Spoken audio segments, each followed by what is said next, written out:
Peace and blessings, family. This is Brother Shareef with the Black Love Movement and the Hour of Power. Go to Hour of Power, Shareef Hamid on YouTube. Subscribe and share the channel so we can continue to lift the mind, body, and soul of our people.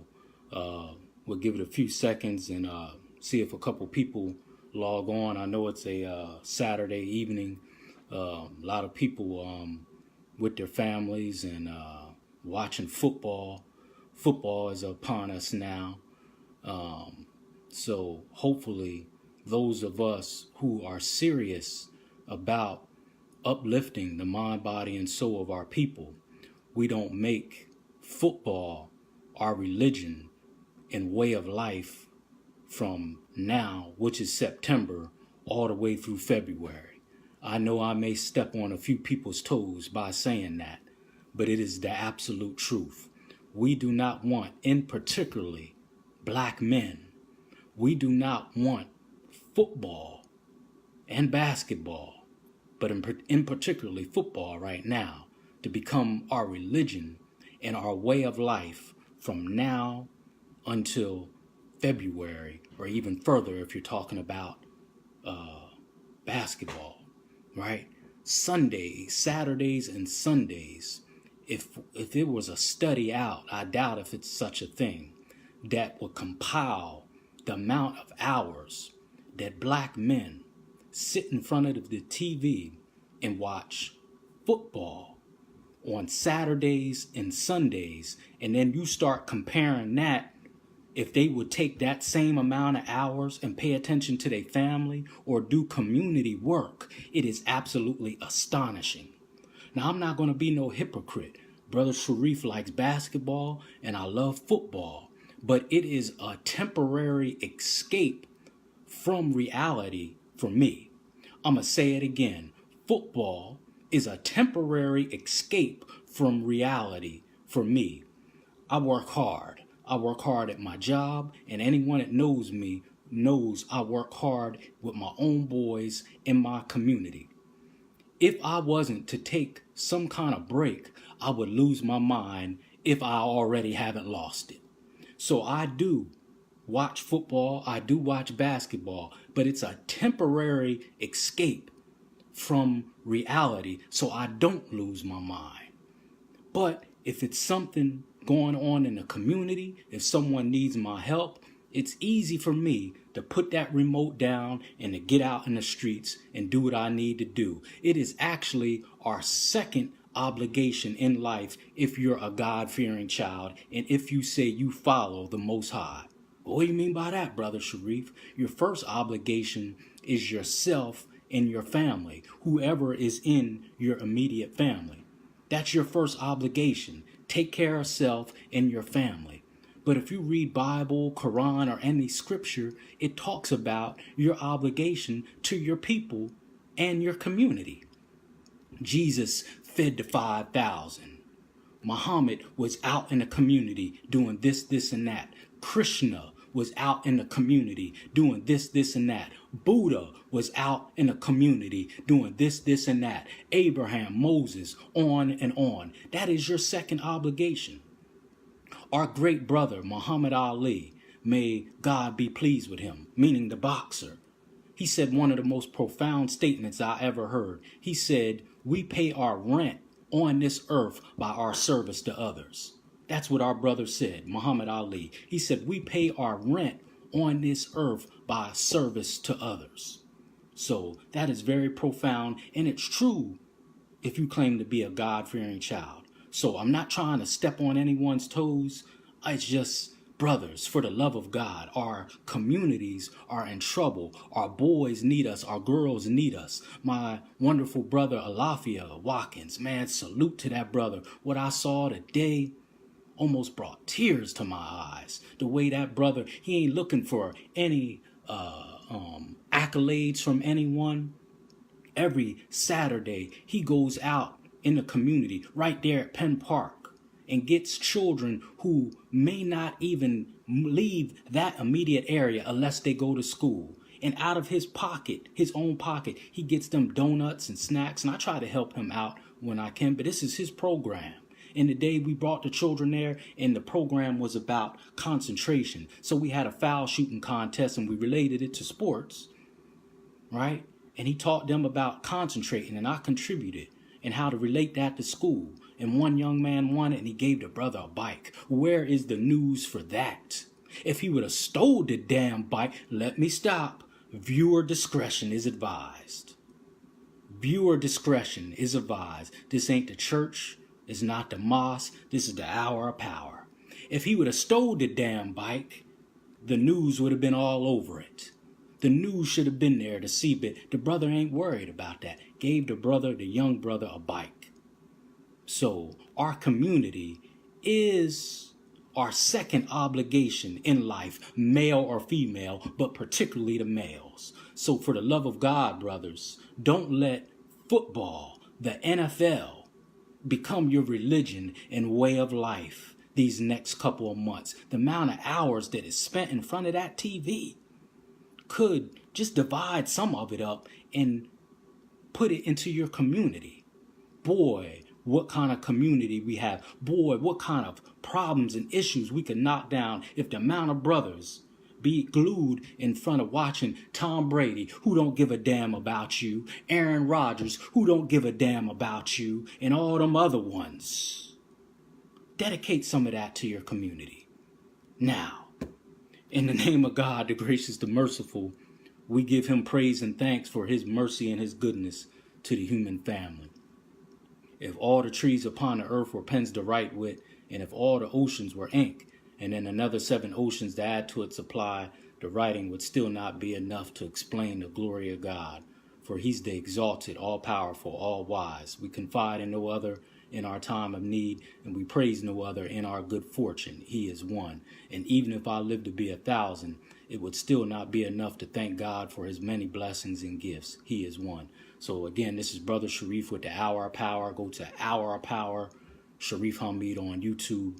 Subscribe and share the channel so we can continue to lift the mind, body, and soul of our people. Before I get into this quick topic tonight, thank you for those who have tuned in, my beautiful queens and kings out there.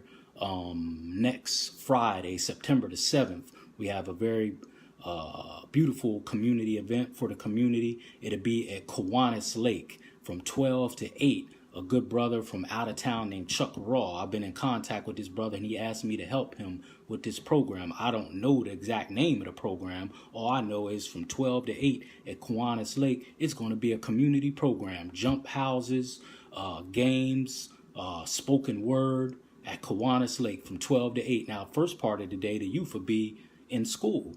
But as soon as they get out of school, God willing, we'll be right there for them with all these community events. Please support it. At Kiwanis Lake, it's from 12 to 8. Bounce houses, games, spoken word, the whole nine there at Kiwanis Lake. September the 8th, the next day, we'll have the African American Roundtable discussion at Cornerstone Baptist Church, which is the old, help me out, what that church used to be called, Shiloh. It's the Cornerstone Baptist Church, 629 Pershing Avenue. I don't have any notes. It's all coming off the top of my head. I need to stop doing that. Cornerstone Baptist Church, September the 8th, African American Roundtable discussion. Talk about economics, leadership, businesses. It's supposed to really be big and influential in pushing, education. So come out to that. It's from 9 to 4. It'll be kind of long. If you can only come an hour or two, come out, support it. The African American Roundtable discussion.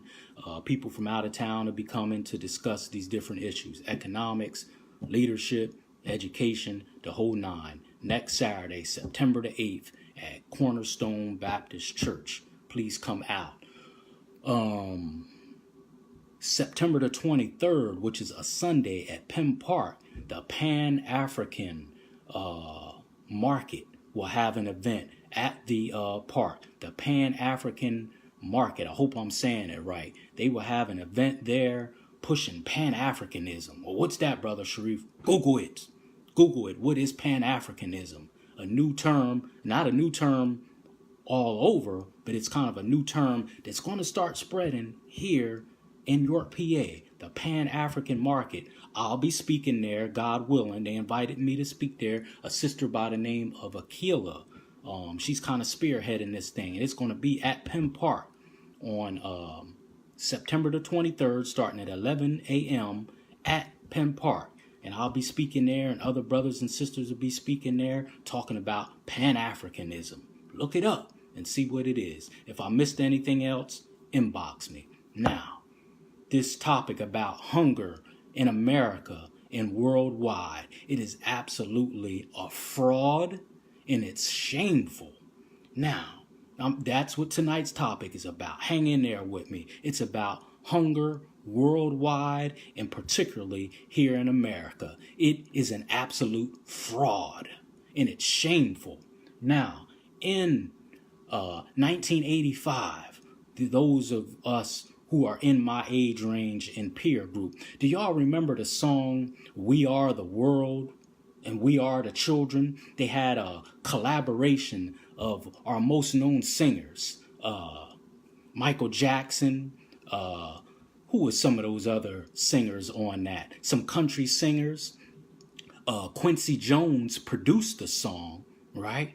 And it was to address world hunger, and hunger particularly in Africa and America. And it was called "We Are the World, We Are the Children," produced by Quincy Jones, Michael Jackson, some country singers, Kenny Rogers, many different singers was on that. It almost reminded me of Self-Destruction. Y'all remember that back in the late 80s, early 90s when all the hip-hop singers, Public Enemy, KRS-One, Heavy D, may he rest in soul, they all came together in a collaboration to stomp out violence in the black community. Well, in 1985, they did sort of the same thing again. Michael Jackson, may he rest in peace. His 60th birthday was the other day. He should still be with us. He was murdered. He was assassinated, but that's a different topic. Brother Shareef will talk about that. So with this song, "We Are the World, We Are the Children," they raise money to address hunger in Africa and worldwide. Do you know they raised over $63 million with that song, with the album? And it was really a single. I guess something else came behind it. But the fact is, they raised $63 million in 1985 with that song alone to combat world hunger, particularly in Africa and in America. That amount that they raised is equivalent to $142 million in 2018. I'm going to say it again. With that song in 1985 with Michael Jackson, Quincy Jones, Kenny Rogers, other American and country singers, pop, R&B, whatever, they raised $63 million, which is equivalent to $142 million today in 2018. Where in the hell did that money go? Come on, talk to me, family. Where did that money go? And it was supposed to go into reach hunger in Africa. Where did it go and what did it solve? If I was to give you the statistics on hunger in Africa, we don't need the statistics. All we need is the eye test. Now, I just talked to a brother on my show just this past Wednesday, Brother Brant. Go back on my YouTube channel and check that interview out. Absolutely spectacular. The brothers traveling back and forth to Africa doing business. So definitely go check that interview out. Very intelligent young man. I just want to know where that money went and what did it solve. $141 million? Equivalent to the day, but they raised $63 million back then. Where did it go and what did it do? Now, I'm not questioning the integrity of the people who made that song. I think their heart was in the right place, especially our brother, Michael Jackson. May he rest in peace. But where did it go and what did it solve? And why do we even have a hunger problem? How is that possible? Why would God put us on this earth with all these resources and put his children on this earth to starve? Come on, pastors and imams and all these spiritual people. It's plenty verses in the Bible and Quran that talk about the abundance that God has blessed us with. It is enough food on this earth to wrap around this earth twice. Do you know that? It is enough food and resources on this earth to wrap around this earth twice. I've already spoke on it. I just took a cruise to the Caribbean and the Bahamas, me and my family. Just last week, I was on my way back from the Bahamas. We was on that boat for 5 days. Unlimited fruit, vegetables, food, drinks, which I don't drink, but they had it on there for 5 days for thousands of people. All you got to do is Google Carnival Ecstasy Cruise Line. And it'll tell you those cruise ships can hold up to 1,500 to 2,000 people. So can you imagine 2,000 people eating breakfast, lunch, dinner, and in between for 5 days? Can you imagine that? It was unlimited. Waffles, pancakes, French toast, fruit, vegetables, salad, alcoholic drinks, chocolate cake, strawberry cake, lobster, shrimp, the whole nine for 5 days. And they do this year round. Don't tell me about no damn shortage of food. A cruise line is not a necessity. Going on vacation like that is not a necessity. It's a want. I think I've earned it. I think my family earned it, and we paid a pretty penny for it. But it's not a necessity. It's not a necessity. How can people on land be starving, especially in America? How can that be happening? Now, I want to share something with you. Do you know, from their own statistics, from 2006 to 2018, there is approximately 5,318 Walmarts nationwide. Did you hear me? From 2006 to 2018, which is the current calendar year we're in, there were approximately 5,318 Walmarts nationwide here in America. From the same span, from 2006 to 2018, and we're more than halfway through 2018, there's approximately 1,812 Target stores.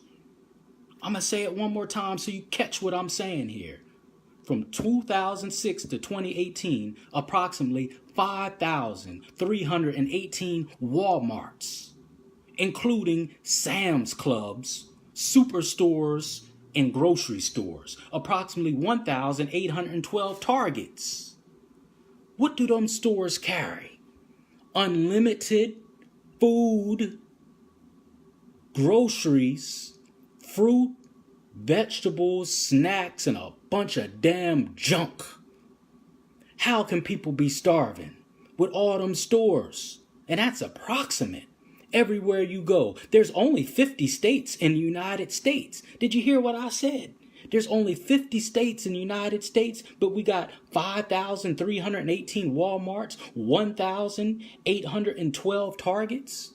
How are people starving? How? How is there a hunger? Why are we even talking about it?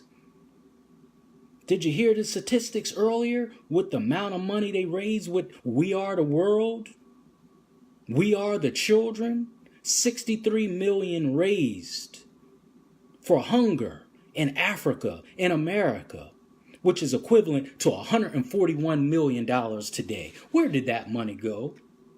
And what did it do? All you got to do is turn on the TV and you see the children starving in Africa, their rib cage showing. How are people in Africa starving when Africa is the most minerally rich continent on the earth? That's why Europeans are over there. They're minerally rich but economically poor. How can that be? It's called the scramble for Africa. Me and Brother Brant discussed it. And even he was kind of surprised when I start dropping some of the information there. How can you be the most minerally rich country, but the most economically poor country or continent on earth? How can that be? How can that be? That's like someone coming here to my house and say, Brother Shareef, you got the most resources when it comes to clothes, but yet you don't have no clothes. All the clothes we need, all the resources we need to open stores is right here, but you don't have nothing. But we still talking about my house. How can that be? I'm going to say it one more time. How can the continent of Africa be the most minerally rich, but they're the most economically poor? They have 69% of the world's gold, 91% of the world's diamond, unlimited petroleum, gas, cobalt. You can't have a cell phone without cobalt. But yet, the cobalt for cell phones comes from the Congo in Africa. Hence is why they murdered Patrice Lumumba, who was the former president of the Congo back in the 60s. Malcolm X's hero. They assassinated him because he wouldn't allow them, meaning America and outside forces, to come in and take natural resources for free. He said, no, you're going to pay for it. So they dumped him in a barrel of acid and assassinated him. Yes, it was a coup by the American government. The most minerally rich continent, but the most economically poor because of European invasion and exploitation. Now, to this hunger problem in America. I already gave you the statistics. All the Walmarts, 5,318 Walmarts in America, but we only got 50 states. Every county, every state got multiple Walmarts, 1,812 Targets, but we only got 50 states. And you go and we've all shopped in Walmart and Target. Now you can do full-fledged grocery shopping in Walmart. Before, you could only go in there and get perishable goods. Now you can do full-fledged grocery shopping in Walmarts. But people are hungry? Really? You can do full-fledged grocery shopping in Targets, a little more expensive, but they got food. But we're hungry? Let me give you some of the statistics about hunger in America, then I'll be done. Viewer discretion is advised. 1 in 6 people face hunger in America, any race or background. 1 in 6 people face hunger in America. The USDA defines food insecurity as a lack of access to food. I want you to remember that term. They didn't say a lack of food. They said the USDA defines food insecurity as a lack of access to food at times for enough of food for all household members. They didn't say it's a lack of food. They define it as food insecurity, meaning a lack of access to it for everyone in the household. Not a lack of food, a lack of access to food. So now the new definition is food insecurity, which they define as a lack of access to it, not a lack of access of food or a lack of food. Food insecurity. Now, they say food insecurity exists in all counties in America. In 2013, 17.5 million households were food insecure. Again, they didn't say it was a lack of food. They said it was food insecure. Listen to the wording. Many people are relying on food banks and pantries just to have food on their table. In America. Really? 5,318 Walmarts, 1,812 Targets.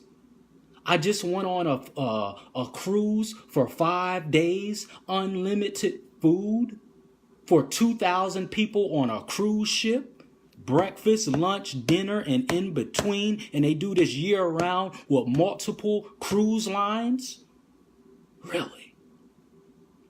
49 million Americans struggle to put food on their table every day. 49 million Americans struggle to put food on their table every day. In America, this is their own statistics, not Brother Shareef's. In America, the problem isn't a lack of food, but poverty. In America, the problem isn't a lack of food, but it's poverty. In America, the problem isn't a lack of food, but poverty. Why do we have poverty? Why? More than 1 in 5 children are at risk of hunger, and African Americans and Latinos, it's 1 in 3. Let me say that again. Oh, I'm so fired up. In America, 1 in 5 children of any race are at risk of hunger, but with African Americans and Latinos, it's 1 in 3. So if I go 1, 2, 3, you're at risk to be hungry. 1, 2, 3, you're at risk to be hungry with African Americans and Latinos. That's very strange. How come we're at the bottom of everything that's bad?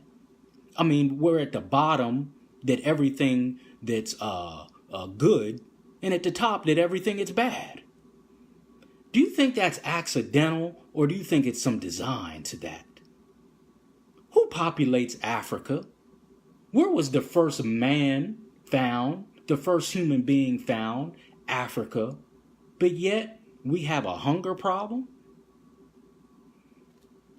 Over 20 million children receive free or reduced lunch at schools. Oh, really? Only 10% have access to summer meal sites. I'm going to say that again. Over 20 million children receive free or reduced lunch. Now, I'm a therapist and a counselor. I'm in the school, and my job sometimes wants me there first thing in the morning.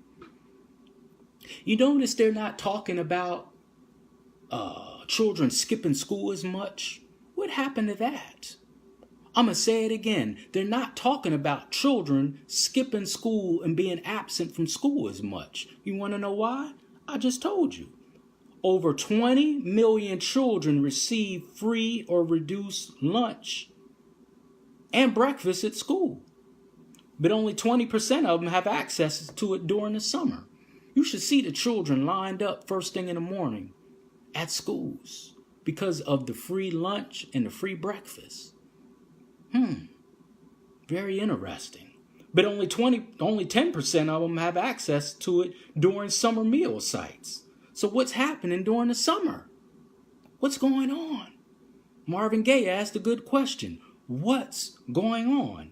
For every 100 school lunch programs, only 87 breakfast sites and only 36 of them for food summer programs. So our children, by these statistics, are suffering during the summer because they don't have access to the lunch and breakfast programs that's offered during the school. So during the summer, they're saying maybe only out of the 100 schools that offer lunch and breakfast programs, only 36 of them are offered during the summer. Out of the 100 schools that offered, only 36 of them offer breakfast programs during the summer. Very interesting. Wrapping up, 1 in 7 people are enrolled in what they call SNA, Supplemental Nutrition Assistance. Half of them are children. Yeah. 1 in 7 people are enrolled in what they call SNA, Supplemental Nutrition Assistance. And half of the people that are enrolled in them programs are children. Children. 40%. This is going back to what I talked about, the Walmarts and the Targets. 40% of food in America is thrown away, which equals to $165 million worth of food. All the uneaten food that is thrown out could feed 25 million Americans. I'm going to say that again, and I'll be done with the statistics. 40% of food in America is thrown out. McDonald's, Wendy's, Burger King. Not that that's the most healthy food. Matter of fact, there's really no nutritional value in that food. If you put French fries in the back seat or just sit it on a counter and come back a month later, it'll look the same as when it did from the first 30 days that you put it there. There is no way that's real food. Sorry to burst your bubble for those of y'all who lean on fast food. Now, if you're leaning on it because that's the only thing you have, that's one thing. But your brother is here to tell you the truth. That is not real food.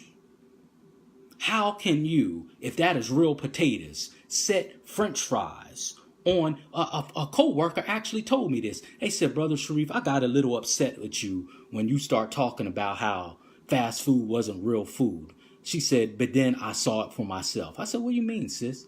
She said, I went on vacation and I left my French fries on my work desk. I came back 3 weeks later and it looked exactly the same as from 3 weeks ago. She said, how did it not break down? I said, it didn't break down, sis, because it's not real food. And she said, I'm putting that in my stomach. I said, yeah, it's not real food. Real food is supposed to break down. How is it the same?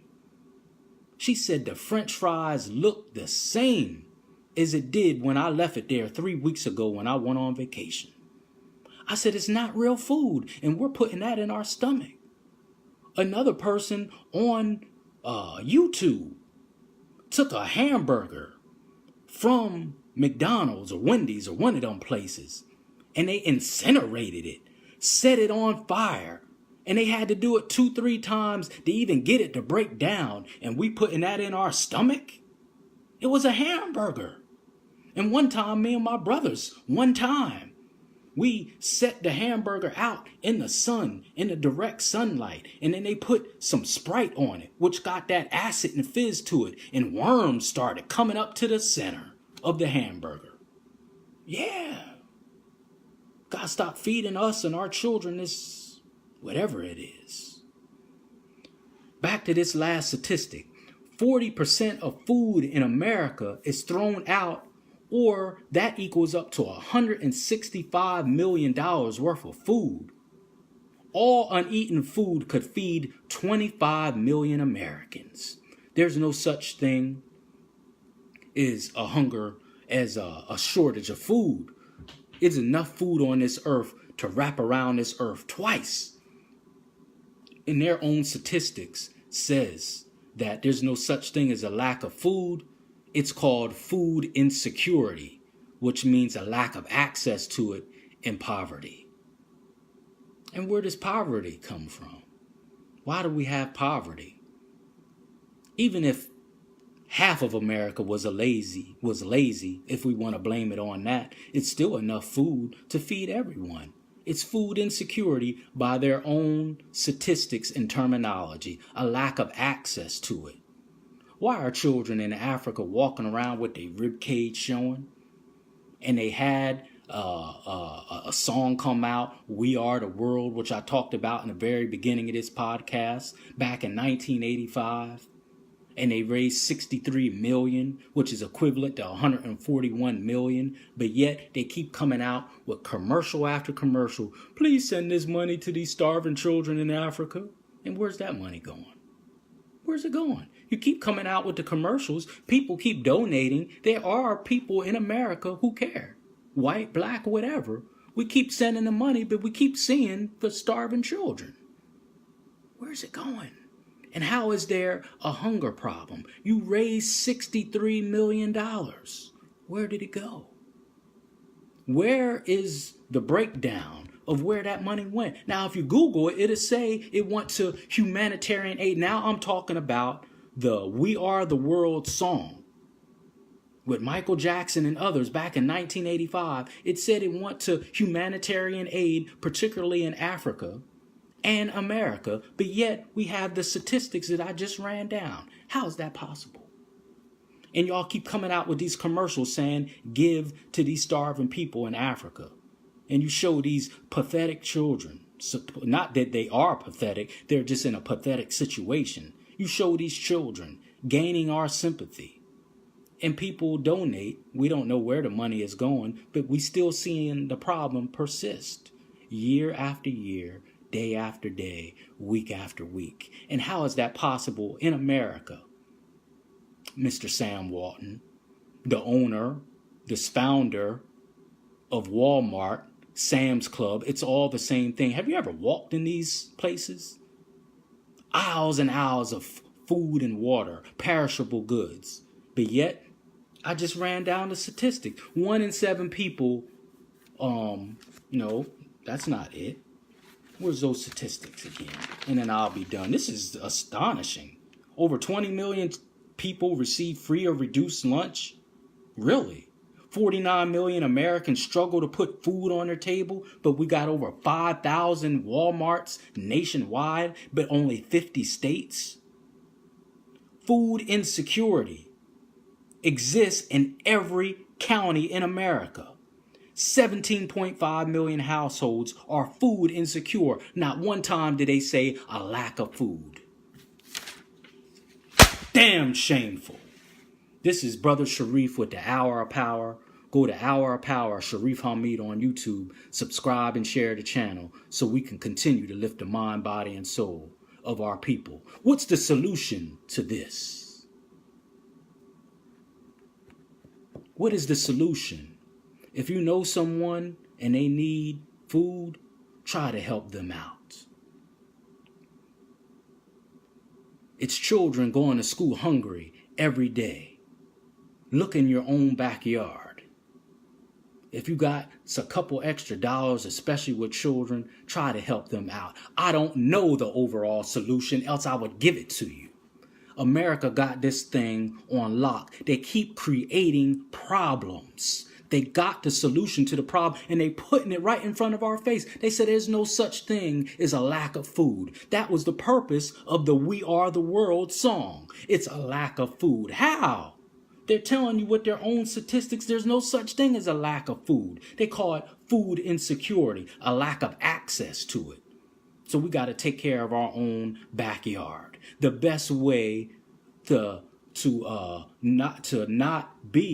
best way to help poverty is not to be one of them. So we can spread the love. I don't know the overall solution. I'm just ringing an alarm and letting you know there's no such thing as a lack of food. Help those in your own backyard. Look in your own backyard. Spread the love and give as much as you can. Right? It's not up to us to say, well, this person should be doing this and doing that. Help those in your own backyard and doing things like what I saw today with my good brother Alafia. Helping youth. They look forward to that. He does it at 11 a.m. on Saturday for a reason. You should see those children waiting for us when he has. And I told Alafia, I said, brother, don't give them just donuts. Give them fruit and vegetables. He did that today. He had watermelon up there and grapes. They actually look forward to that, which tells me they are not eating breakfast. So do things in your own backyard to help those in your own backyard. How do we solve the overall quote unquote hunger problem? I don't have the solution to it. We are just barely hanging on, some of us. This is shameful. Shameful. This is Brother Shareef with the Hour of Power. Go to Hour of Power, Shareef Hamid on YouTube. Subscribe and share. Share this message if you're bold enough. It is about to be a huge change in York, PA, business-wise, economic-wise, and lifting the mind, body, and soul of our people. Not just because of me, but people slowly but surely, like our sister Jill Scott said, slowly, surely, a change is going to come. A change is coming. Brothers, don't donate so much of your time and effort to the goddamn NFL. Come and join on with those who really want to change. If you don't know what to do, get behind those who are bold enough to do it. We need you. This isn't a message to hit you in the stomach to make you feel bad, but make you feel bad enough. Make you feel bad enough not to donate all your time to the damn NFL. Our children are suffering. Literally, I just gave you the statistics. They are suffering and they need you. Each one of you are valuable. And we need your time and your effort, your genius mind. We need you. If I didn't care about you, I wouldn't say the things I'm doing, and everything I say, I'm backing it up. Me first. That's how you can tell the sign of a leader. Him first. If you asking me to do something, you first. If you telling me to do something, you first.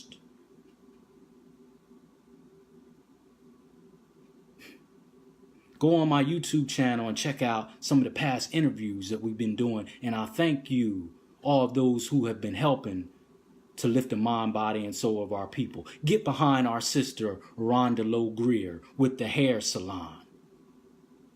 She has a beauty supply store in downtown York. Support her. There's no reason why it shouldn't be a line backed up all the way down the street with her beauty supply store. It should be as if Jay-Z and Beyonce is there. Subscribe and share so we can continue to lift the mind, body, and soul of our people. I leave you in peace as I came. Assalamu alaikum to my Muslim family. Praise the Lord to my Christian family. Hotep to my Black conscious family. Shalom to my Hebrew Israelite family. And what's good to you to my people in the streets. It all means peace. And rest in peace, Aretha Franklin. Assalamu alaikum.